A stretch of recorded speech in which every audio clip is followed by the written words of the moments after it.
Hey, strangers. Every human culture that I know of puts an immense amount of importance on one's transition to adulthood. All across the world, you will find myriad ceremonies, traditions, and rituals celebrating the time when a boy becomes a man and a girl becomes a woman. You know these. Bar mitzvahs, quinceañeras, your buddy's getting you absolutely destroyed on your 21st birthday. Even if one of these isn't completely baked into your culture, your loved ones probably invented a few for you to go through. What's more, vast importance is placed on milestones that can signify one's transition into adulthood. Getting your first car, graduating high school, losing your virginity. These events all have a large amount of cultural weight put on them, turning them from rather arbitrary occasions to these massive ceremonies that dominate our minds for years leading up to them. Both modern and ancient humans seemed obsessed with growing up. And this, like everything in our culture, is reflected in the stories we tell. Coming of age narratives are so old and esteemed in our culture that they even have their own fancy schmancy literary term, the Bildungsroman. And while these stories show up in the myths and legends of pretty much every culture, they're especially popular today, especially amongst younger audiences who are going through their own coming-of-age story. Harry Potter, Percy Jackson, Full Metal Alchemist, pretty much every Disney movie. These stories dominate pop culture across mediums, which is kind of a shame considering I don't think most of them cover the subject particularly well. A lot of these coming-of-age works don't actually go into the nuts and bolts of what it means to psychologically transfer to adulthood. Alright, your bottom of the barrel, bog standard coming of age story looks something like this. Say your main character, you start out with this cowardly kid, but then he grows up to be strong and courageous and he slays the dragon. Or at first, our girl is a wayward soul, but she finds the meaning of life in the arms of a man. Now, the more sophisticated members of this category are a little more subtle, emphasizing the emotional growth and lessons learned by our protagonist that separates them from their younger selves. And there are a lot of really great works in this genre that do go above and beyond, but still, I don't think that I've ever seen a work that definitively could encapsulate for me what it meant to be an adult. This, of course, begs the question, what does it mean to be an adult? That's actually something I've been thinking about a lot over the course of the last few years of my own fledgling adulthood. Ask anybody and you'll get a different answer. Some think it's about paying bills, others it's financial independence, romantic conquest, or having found yourself. I have this biologist friend who insists that adulthood is simply a state of sexual maturity and she refuses to interact with the question outside of that context. I have weird friends. Now I have, in my deep, lean-induced philosophical quandaries, come to my own definition of adulthood, or at least what is required in order to enter it. And I am going to lay that down towards the end of the video, but before I do that, I would like to go through the series to introduce the show that I think truly encapsulates that. The one work that I've ever encountered that really tackles what it means to grow up. And that is the Monogatari franchise. The Monogatari series is about growing up. Whole thing, start to finish, first episode to last. The entire thing, straight on through. Now, it's also, of course, about a lot of other things, and that fact isn't really apparent until the end, but with the final season of Owari Monogatari behind us, and Ogi Dark having brought us the series' brilliant conclusion, yeah, I'd like to talk about it. Because I don't think it's too ridiculous to frame all of the events of the show as characters coming or failing to come of age. Let's back up a bit. And by the way, usually I don't do this because, people, but like I'm gonna spoil everything. So just I'm not gonna explain. This is just, if you've seen the entire thing, you've seen the entire thing. You get what I'm talking about. You'll probably still be able to follow this video if you haven't, but like I kind of want to get this video over with, so I don't want this thing to be 7,000 words. I'm just going straight on through. That was your warning. So one thing that sets Monogatari apart from other high school-based rom-coms or slice-of-life shows or suspense thrillers or whatever the heck genre Monogatari falls into is the fact that its protagonists are in their senior year of high school, on the cusp of adulthood, which places them a bit older than your standard anime protagonist. Then we have the finale Monogatari spends its entire run building up to, the college entrance exams. The finale of Monogatari's story is set on March 15th, and that day, no matter what sort of climactic event is supposed to take place there, is also the day that Araragi will take the college entrance exams that will allow him to take his place in the adult world. This ticking clock of the college entrance exams is established as early as episode 6 of the show in its third arc. And even though it's established in a throwaway line, it gets reinforced over and over. Other ticking clocks and deadlines, such as the Nadeko threat, are conveniently set on the same day, and even as that one is wiped out, the college entrance exams remain, as one of the few things that is actually not subverted by the franchise. They say Araragi's going to do them, and he does. It's not something that happens often in this show. And it's no coincidence that on that same day, Araragi grows up.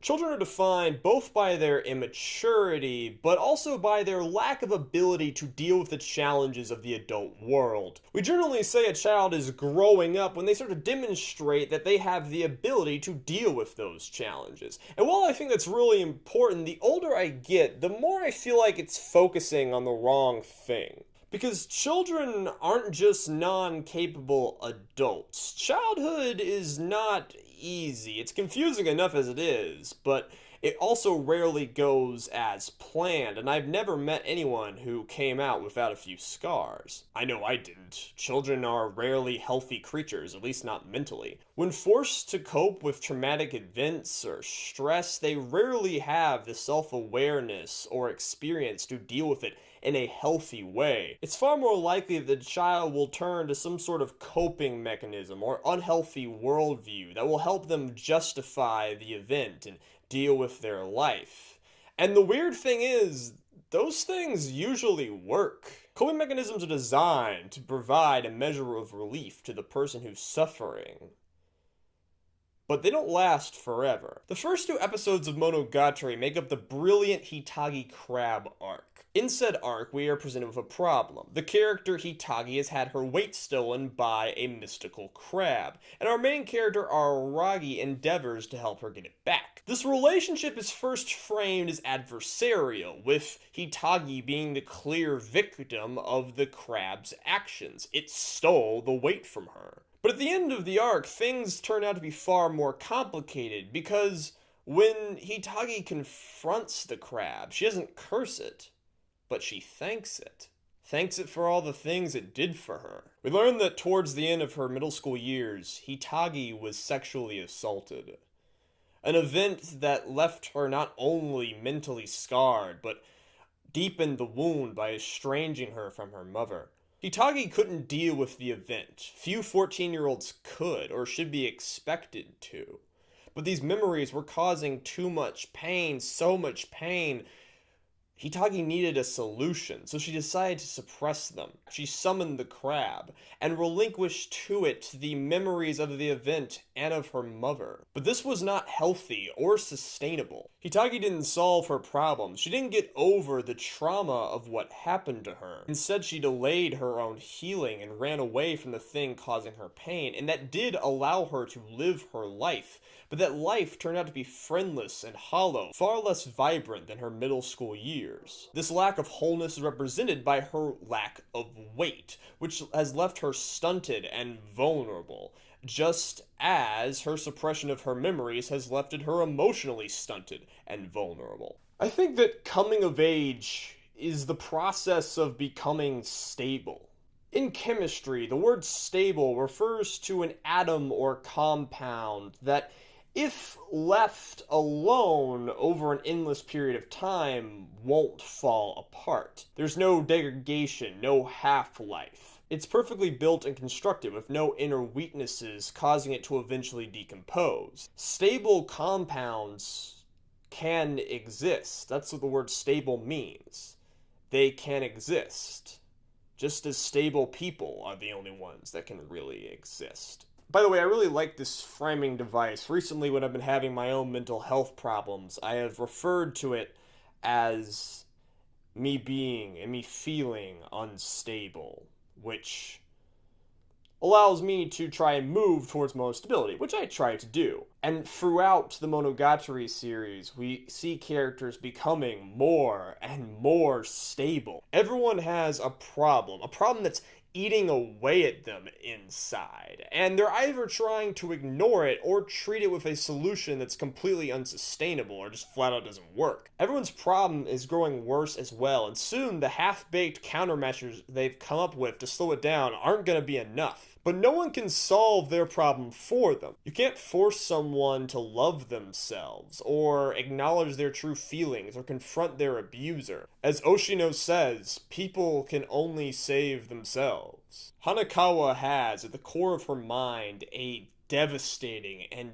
debilitating amount of emotional trauma and stress. She tries to deny it for as long as possible, but that only makes it worse, requiring Araragi and Shinobu to use violence to suppress the dangerous but just as valid parts of Hanakawa's psyche. Shinobu and Araragi can keep pushing Hanakawa's problems down, but their solution is a short-term one and does nothing to address the scars on her soul, which left untreated eventually manifests as problems, or in this case spirits, even worse, as Hanakawa fails to address her issues. Her arc ends with her finally embracing and confronting the split personalities within her and her solving her issues. And we see this process again and again. It's the entire show. We see it in Hitagi, in Surga, in Karen, in Shinobu, and Sodachi. It is one of the most important, if not the most important through line of the entire show. By the way, this is why the show had to start with Hitagi Crab instead of Koyomi Vampire, because even though that's the beginning of the story, Hitagi Crab is the beginning of the thematic story. Capiche?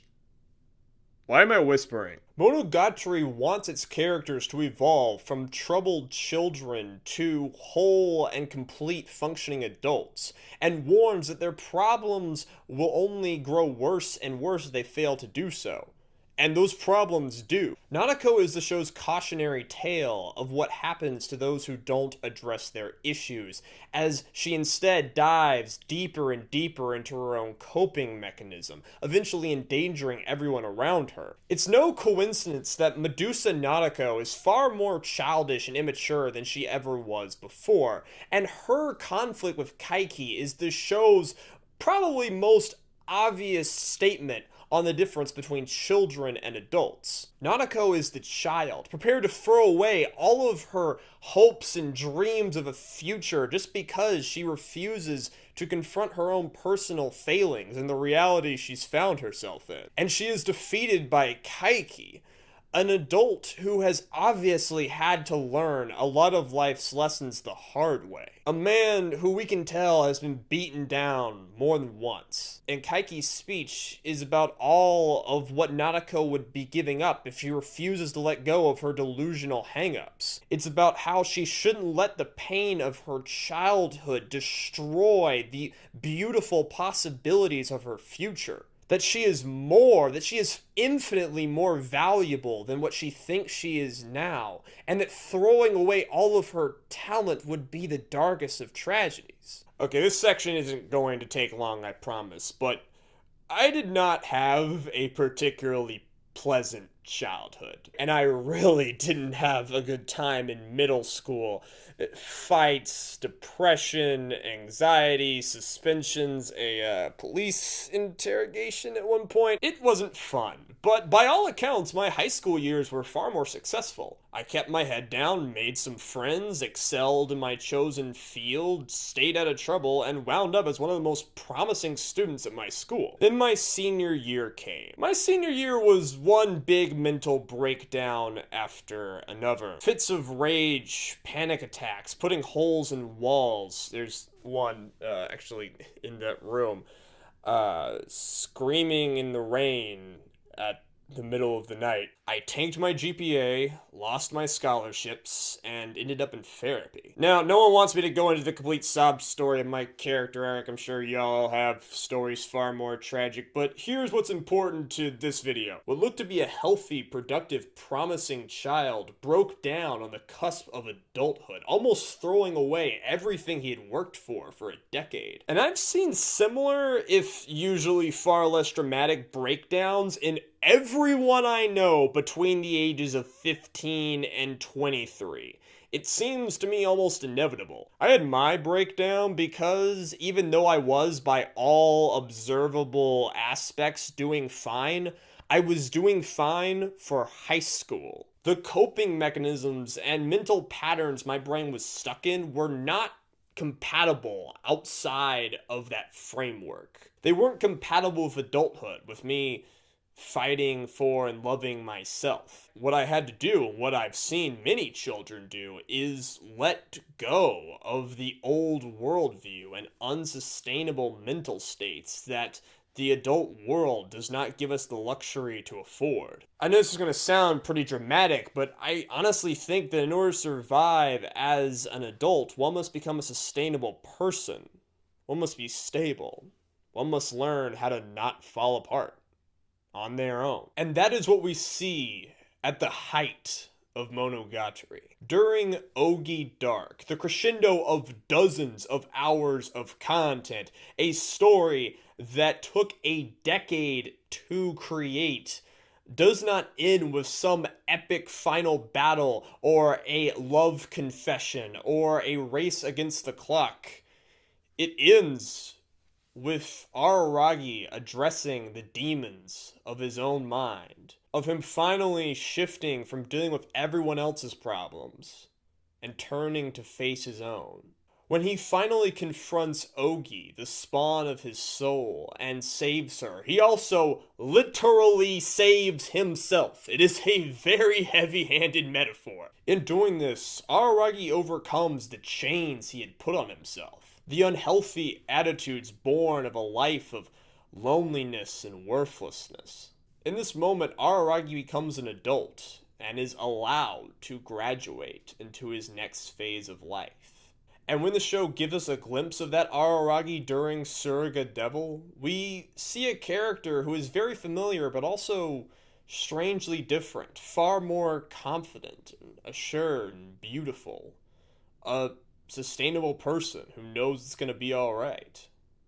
An adult. I, for one, think this method of coming of age far surpasses any other I've seen in a work of fiction. And to me, Monogatari ignores the easy trappings of flashy fiction in order to really dive down into the process by which people actually mentally mature, and how it is often ugly and messy and powerful. Monogatari is a dumb, strange, weird, silly, satirical, and sometimes borderline nonsensical work.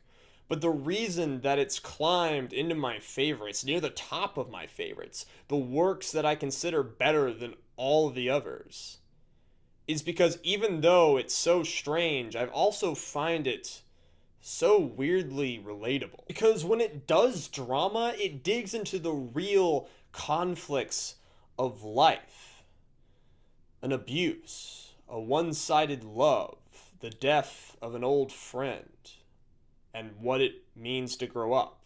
Not what it means to find yourself or believe in the courage of your own heart, but what it actually means to grow up in all of its weird, complicated glory. And that is just part of the reason why the Monogatari series is a masterpiece, and why it's important. You know, I failed to write this video many times.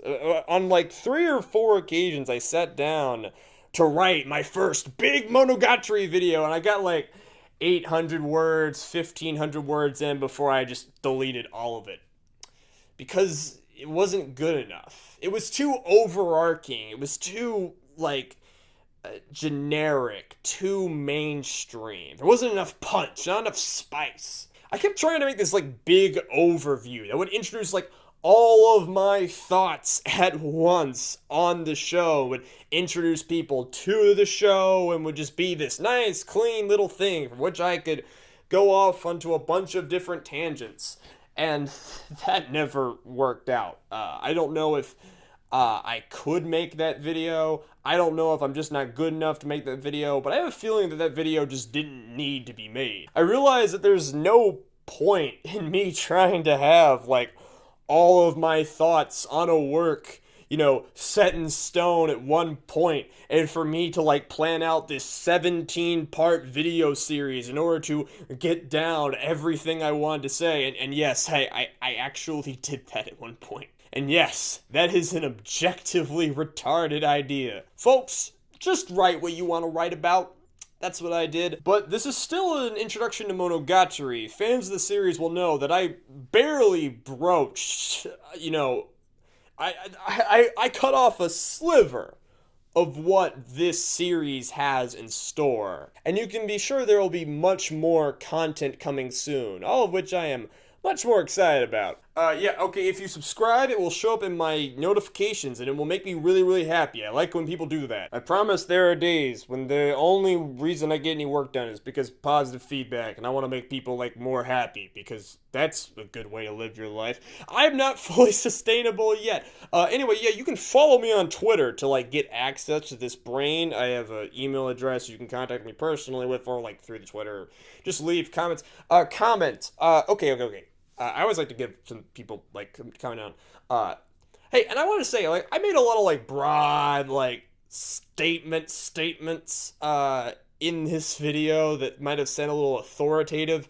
You know, again, and this should be just understood, blanket, but, you know, everything in here is my opinion.